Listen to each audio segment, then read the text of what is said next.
আমি একটা মধ্যবিত্ত ছেলে। আমি হয়তো বড় গিফট দিতে পারি না, কিন্তু একটা ছোট্ট জিনিস তাও অনেক ভালোবেসে দিতে পারি। হ্যাঁ, আমি একটা মধ্যবিত্ত ছেলে। আমাদের সমাজে হয়তো মূল্য কম থাকে, কিন্তু আমাদের মনের মূল্য কখনো কম হয় না। আমরা না ভালোবাসাটা আলাদাভাবে দেই। আমাদের সারপ্রাইজ মানে ফ্যান্সি রেস্টুরেন্ট না, বাড়ির পিছনের চা স্টলে বসে এক কাপ চা শেয়ার করা। আমাদের ডেট মানে শপিং মল না, রাস্তা দিয়ে একবার হাত ধরে ঘুরে আসা, নিজের প্রিয় মানুষটার সাথে একসাথে অনেকটা টাইম স্পেন্ড করা। হ্যাঁ, আমাদের ভালোবাসা হয়তো চকচকে দেখায় না, কিন্তু আমরা যখন ভালোবাসি তখন নিজের সবটা দিয়েই ভালোবাসি।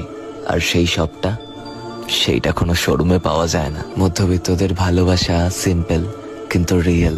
আমরা টাকা দিয়ে ইমপ্রেস করতে চাই না, আমরা এফার্টস দিয়ে রাখতে চাই। আমি হয়তো বড় কিছু দিতে পারবো না, কিন্তু আমার হয়ে থাকতে গেলে ছোট